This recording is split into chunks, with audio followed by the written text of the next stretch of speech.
Hello friends, welcome. आप सभी का स्वागत है। तो आज हम बात करेंगे भारत की मृदाओं के बारे में।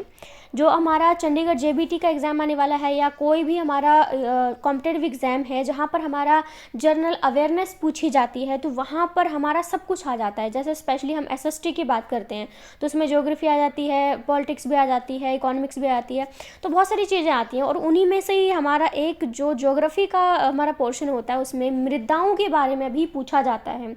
उनके रंग के बारे में पूछा जाता है कि कौन सी मिट्टी जो है उसमें मतलब किस कलर की मिट्टी जो है कहाँ पाई जाती है, कौन सी उपजाऊ होती है, कौन सी मिट्टी कौन सी फसल के लिए ज़्यादा लाभकारी होती है। तो इस तरह के सवाल जो है मृदाओं से पूछे जाते हैं। तो आज चलिए इसकी शुरुआत करते हैं। आज हम बात करेंगे जलोढ़ मिट्टी के बारे में, ठीक है। और वो नेक्स्ट वीडियो में अभी धीरे धीरे करके मैं सारी जो मिट्टी हैं उनके बारे में मैं आपको बताती रहूँगी, ठीक है। मिट्टी के अध्ययन के विज्ञान को मृदा विज्ञान कहा जाता है, ठीक है। ये पहला और सबसे ज़्यादा इम्पोर्टेंट क्वेश्चन है। हमें बार बार ये चीज़ सिखाई जाती है कि इसकी स्टडी को ये कहते हैं, इसकी स्टडी करने वालों को ये कहते हैं, लेकिन मिट्टी वाला जो क्वेश्चन है बहुत ही कम पढ़ाया जाता है या फिर हमें ज़्यादातर इसके बारे में पता होता है।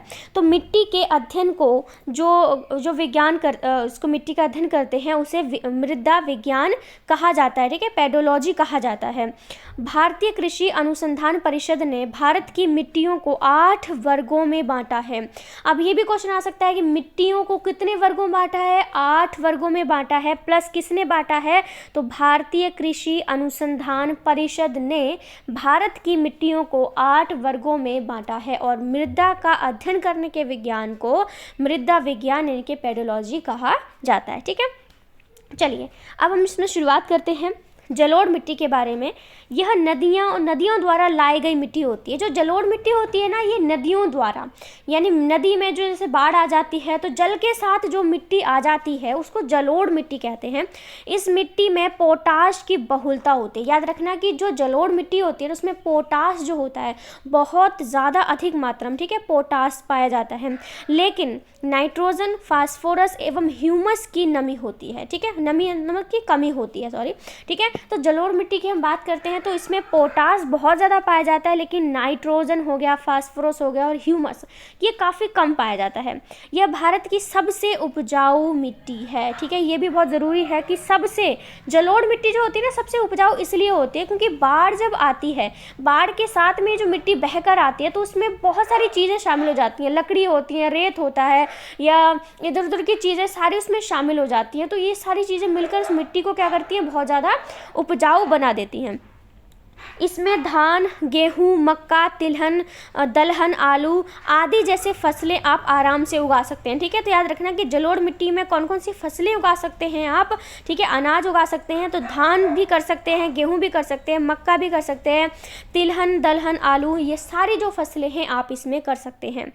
यह मिट्टी भारत के लगभग 40% क्षेत्रफल में पाई जाती है। भारत में कितना बड़ा क्षेत्रफल है उसमें 40% तो ये भारत में जलोढ़ मिट्टी का ही मिट्टी हमें देखने को मिल जाती है।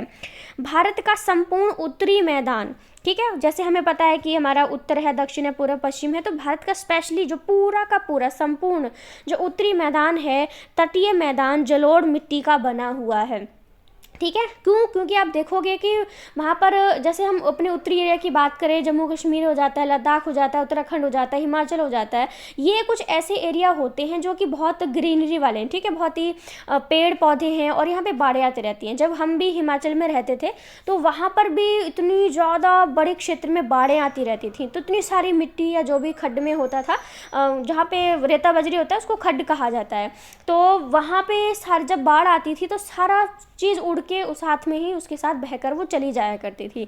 तो ये कह रहे उत्तरी क्योंकि ऊपर इतना ज़्यादा ग्रीन, आपको पता है जो पेड़ पौधे होते हैं वो वर्षा लाने में हेल्प करते हैं ना, तो इस प्रकार से वहाँ पर ये सारी चीज़ें मतलब जलोढ़ मिट्टी वहाँ पे मिलती है।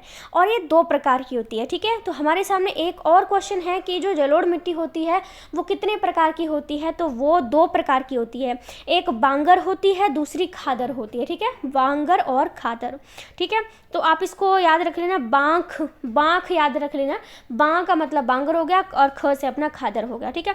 तो इसमें मैं आपको गिनवाती हूँ कि कितने सारे क्वेश्चन हमारे सामने देखने को मिले हैं। सबसे पहला तो ये वाला कि मिट्टी के अध्ययन को क्या कहा जाता है?